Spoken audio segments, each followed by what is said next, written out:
Good morning, fellow citizens of Ghana. Permit me to bring out some few salient points that we need to know in this country.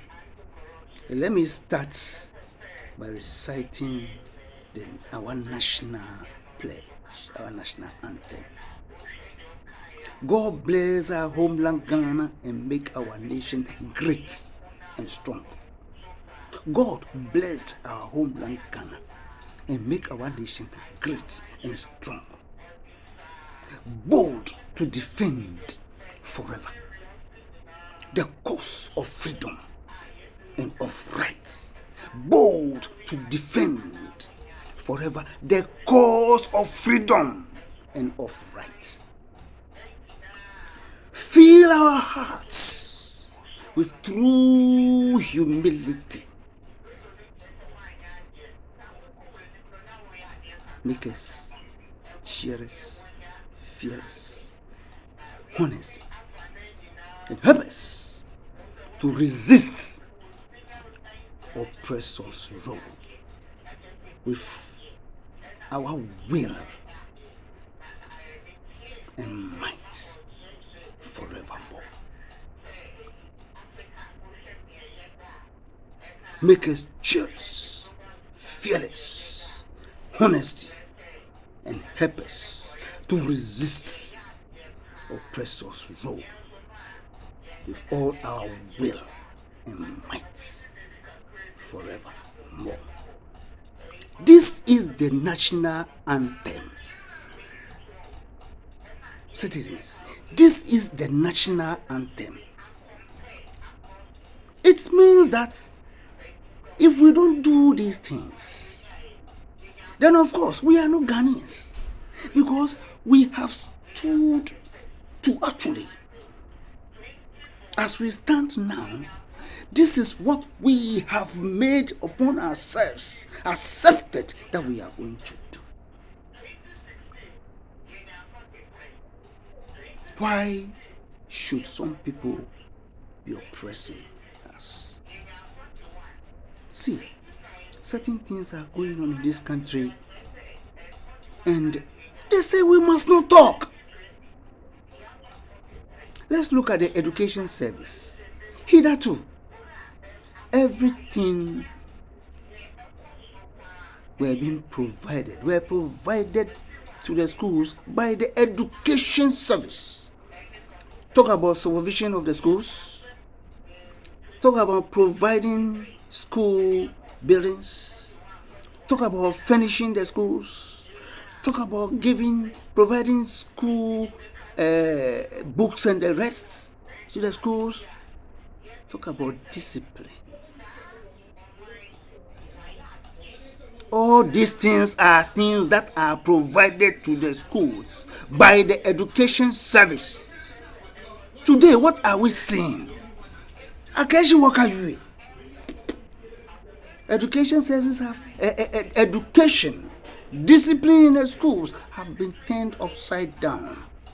Our culture, which hitherto was being taught to us by the schools, championed by education service, have been turned upside down. We have things like red, gold, green. We did not say anything. In fact, we have not asked for government to pay our school or education for us. But why? Is it that government decided to pay our school fees for us so that they can tell us whatever to do? When they are doing something, we should not talk. They brought in LGBTI, homosexuality. To be frank, I mean, what is the nonsense? And they want these things to be taught in schools because they are paying you your school fees. Look, schools were built. Lots of the schools in Ghana were built by the missionaries.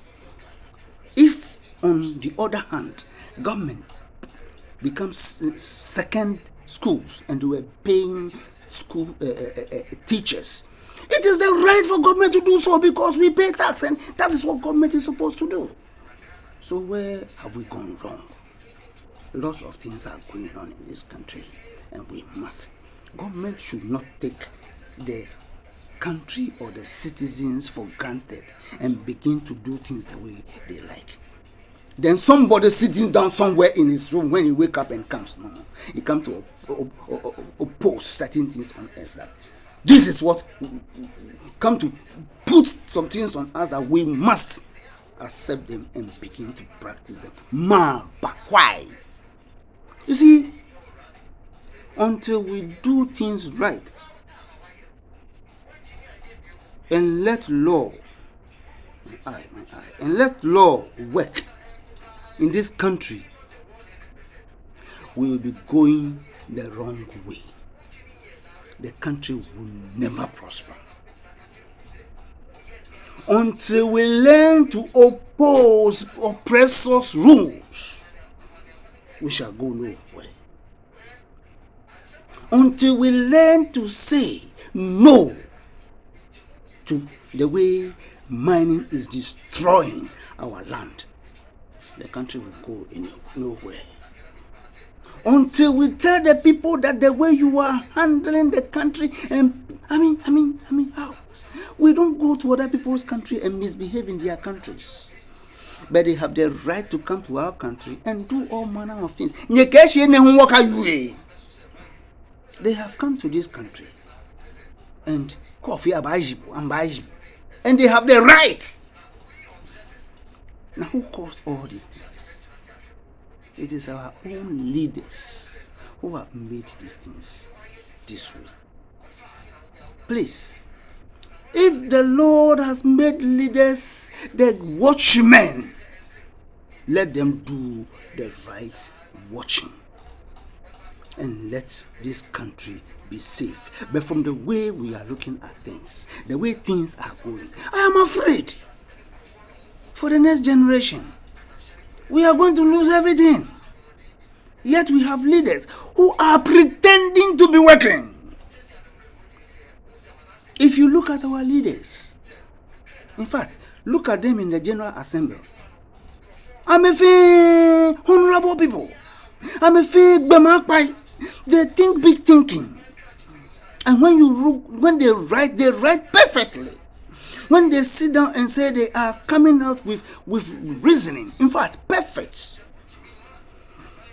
They have been doing everything perfect.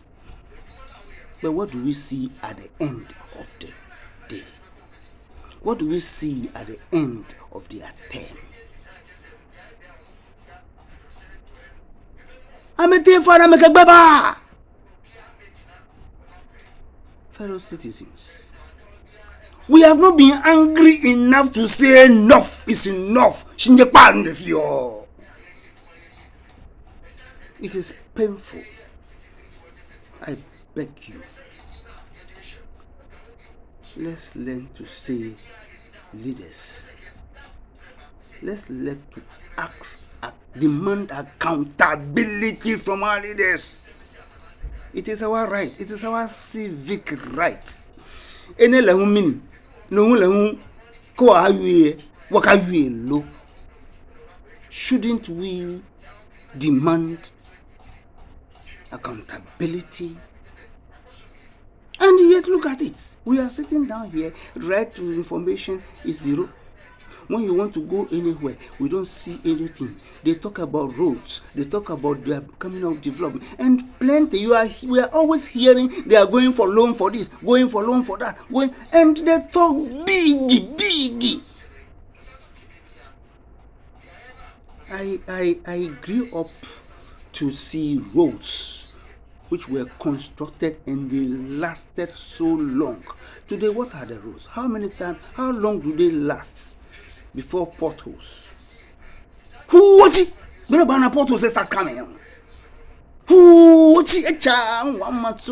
you see, problems are coming already on the roads. Yet they call it asphalt. Those days we don't have asphalt, but our roads were perfect. Can I go near where our olden days roads and take your asphalt? so that we can have roads that will last. We can have drainage. Please, please, please, let's do the right thing and let peace prevail in this country. In fact, I'm for peace. Oh. But when I speak, they say I'm for war. It is only the reasonable, the reasoning person who will know that what I'm speaking is for peace and not for war. Thank you, and God bless us, and God bless Ghana. Amen.